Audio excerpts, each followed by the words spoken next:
বিসমিল্লাহির রহমানির রহিম। হে জগতবাসী, আজকে আপনাদের সামনে যে আলোচনাটি নিয়ে আসা হলো, সে আলোচনাটি একটু খেয়াল করে শুনবেন। যেমন আমাকে কিছু ইউটিউবের থেকে কিছু লোকজন আমাকে জানালেন যে আপনি এই বিষয়ে একটি আলোচনা করেন। সে আলোচনাটি হলো আদম হাওয়া এই দুইজন। তো এই দুইজন পৃথিবীতে মানব বেশে এসে গেল, কিন্তু দেখা যায় যে পৃথিবীতে কত বন্য প্রাণী আছে, কত ধরনের প্রাণীরা আছে। যে হাদিস শরীফে এসেছে দোজখীদেরকে দোজখে নিক্ষেপ করা হবে পশুর স্বরূপ বানিয়ে, মানব স্বরূপ নয়। তাহলে পশুর জীবনটাই তো কষ্টময়। তাহলে দেখা যায় আদম আর হাওয়া এই দুইজনকে আল্লাহ এই পৃথিবীতে পাঠালেন।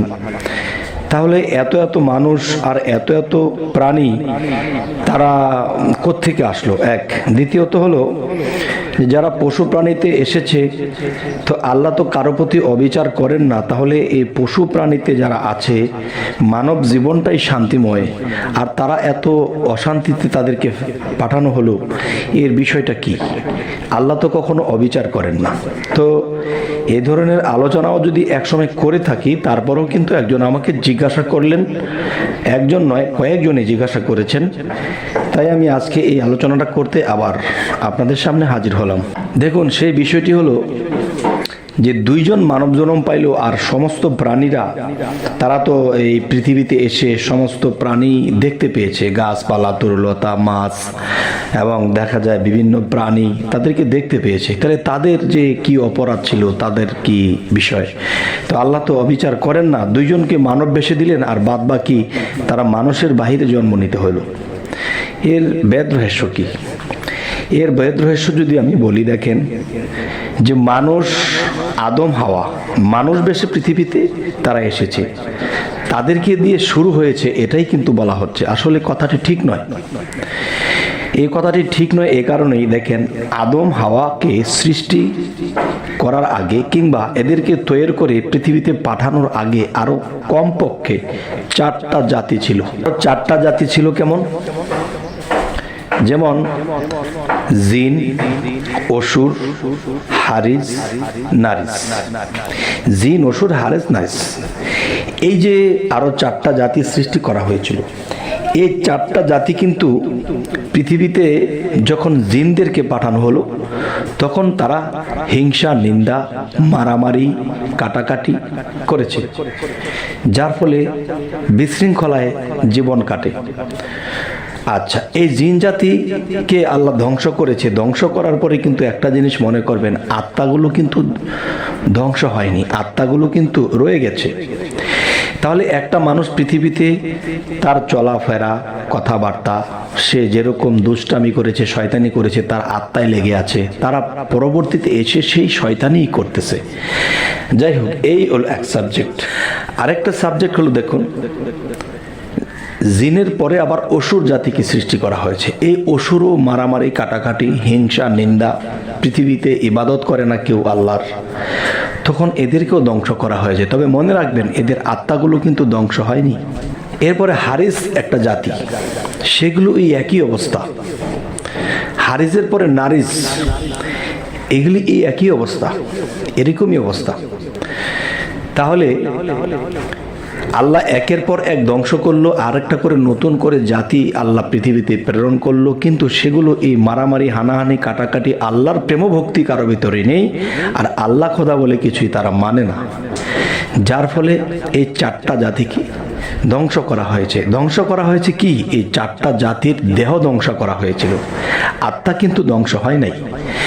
তাহলে সেই আত্মা কিন্তু পৃথিবীতে আবার এসে গেছে।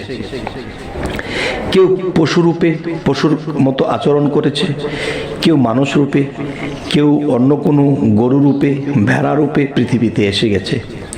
তখন সেগুলো এসে কি করেছে? সে মানবের সেবায় লেগেছে। যেমন গরু যখন দুধ দেয়, শিশুরা খেয়ে বেঁচে থাকে, মানুষে মাংস খায়। এরপরে দেখা যায় বিভিন্ন মাছ, বিভিন্ন ছাগল বা বিভিন্ন পশু, তো এগুলো যে যেরকম কর্ম করেছিল, যে যেরকম প্রাপ্ত হয়েছিল, সে তেরকমটা হয়ে পৃথিবীতে জন্ম নিয়েছে। তখন দেখা যায় আদম আর হাওয়া এসে এদেরকে রেডিমেড পেয়েছে, গরু, ছাগল, ভেড়া, বর্গি, গাছপালা সমস্ত কিছু তারা রেডিমেড পেয়েছে। কারণ তারা অপরাধের কারণে তারা এই পৃথিবীতে এরকম জন্ম নিতে হয়েছে বিভিন্নভাবে। আর এগুলাকে চড়াইয়ে খায় কে? মানুষে। দেখেন, মানুষকে কিন্তু গরু পালে না, গরুকে মানুষ পালে। বিভিন্ন প্রাণীকে পোষ মানায় কে? মানুষে। আর মানুষে এদেরকে খাটিয়ে খেতে পারে। তবে যিনি আমাকে এই কথাটি জিজ্ঞাসা করেছিলেন যে আদম আর হাওয়া এই দুটি মানুষকে, মহিলা এবং পুরুষ, পৃথিবীতে আল্লাহ পাঠিয়ে দিল, কিন্তু তারা মানুষ হিসেবে এসে গেল আর বাদবাকি অন্য প্রাণীতে এসে গেল, তাদের কি অপরাধ ছিল? এই একটি। আরেকটি হলো ওগুলা কোত্থেকে আসলো? ওগুলা আরো 4টা জাতি যে সৃষ্টি ছিল, এদের দেহটাকে ধ্বংস করেছে, তাদের আত্মা ধ্বংস হয়নি, তাদের আত্মাগুলো আবার জন্ম নিয়ে এই পৃথিবীতে এসেছে জেল খাটার জন্য। দেখবেন জেল কিরকম, যে মানব জীবনটাই স্বর্গ বা মানব জীবনটাই শান্তি বা বেহেশতময়। এই জন্যই এই কথাগুলো বলছি যে যাদেরকে পাঠানো হয়েছিল তারাও দোষের দোষী হয়ে এই পৃথিবীতে এসেছে। আল্লাহ তাদেরকে জেল খাটার জন্য বা কষ্ট করার জন্য বা দোজখ ভোগ করার জন্য এদেরকে পাঠিয়ে দেওয়া হয়েছে। তবে হে জগতবাসী, এর মধ্যে আরও একটি কথা আছে কি, যে দেখা যায় এত মানুষ কোত্থেকে আসলো? দেখেন, এত মানুষ কোত্থেকে আসলো? কোনো বাস্তব জগতে দেখবেন যদি কোনো মানুষের জেল হয়ে যায়, তখন সে কিন্তু 12 বৎসর জেল খাটলে এরপর তাকে মুক্ত করা হয়, তখন সে আবার সমাজে এসে বসবাস করে। আচ্ছা, তাহলে দেখা যায় যে বিভিন্ন প্রাণীতে জন্ম নিয়েছিল সেই জিন, অসুর, হারিস, নারিস, তাদের অপরাধের কারণে তারা যেই পশু প্রাণীতে জন্ম নিয়েছিল তারা কিন্তু মানুষে এসেছে। কেউ কেমন করে? তাদের যারা জেল খাটা হয়ে গেছে তারা মানুষে আবার জন্ম নিয়েছে, আর যারা জেল খাটা শেষ হয়নি বা তাদের অপরাধ বেশি ছিল তারা প্রাণী থেকে আবার আরেকটা প্রাণীতে গিয়ে জন্ম নিয়েছে। যখন তাদের জেল খাটা হয় এরপরে তারা আবার মানুষে আসে, আর মানুষে আসার পরে যখন তারা আবার সেই পাপে লিপ্ত হয় তখন অতিরিক্ত পাপের কারণে তারা আবার পশুতে চলে যায়। আবার যখন পশুতে খাটতে আবার যখন তারা জেল খাটা হয় এরপরে আবার তারা মানুষে আসে। তবে কথাটা খুব সহজে বলে ফেললাম। এটা সনাতন ধর্মের অনুসারে যদি বলি 84 লক্ষ যোনি ভ্রমণ করে এলাম মানবকুলে। তবে দেখেন, প্রত্যেকটা প্রাণীর কিন্তু 84 লক্ষ যোনি বাইতে হয় না। কারণ কারো দেখা যায় কোনো অলিয়া উলিয়ার ছোঁয়া যদি পায় বা কোনো অলিয়া উলিয়ার দরবারে যদি কোনো একটা গরু, ছাগল, কোনো একটা আল্লাহর আইনে, আল্লাহর কোরআনের আইন অনুসারে যদি জবাই করা হয়, আর সেটা যদি বড় বড় অলিয়া উলিয়ারা বা সাধকরা বা আল্লাহর পবিত্র ব্যক্তিরা এই মাংসটাকে ভক্ষণ করে, তখন এদের উছিলায় দেখা যায় তাদের অনেক জনম কেটে যায়, তারা আবার মানবে ফিরে আসতে পারে।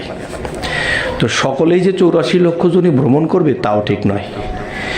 তবে হে জগতবাসী, আমাকে একজন ইউটিউব থেকে একজন ব্যক্তি আমাকে বললেন যে আপনি এই বিষয়ে একটি আলোচনা করুন, যে আদম হাওয়া তো পৃথিবীতে 2টি লোক ছিল, 2টি মানুষই এসেছিল, তো এত মানুষ কোত্থেকে আসলো আর এত প্রাণীরা কোত্থেকে আসলো? তো প্রাণীর জগৎটা তো দোজখময়, তারা কষ্টে জীবনযাপন করে, তাহলে তারা অশান্তি ভোগ করবে কেন? তাদের কি পাপ ছিল? আজকে এই বিষয়ে আলোচনা করলাম, যে অবশ্যই আমাকে জানাবেন যে আলোচনাটি আপনাদের কেমন লাগলো এবং সামনে আপনারা কি ধরনের আলোচনা চাইছেন অবশ্যই ইঙ্গিত করবেন, আমি বলার চেষ্টা করব। তবে সকলেই ভালো থাকবেন, আমাদের চ্যানেলটিকে সাবস্ক্রাইব করে রাখবেন। আল্লাহ হাফিজ।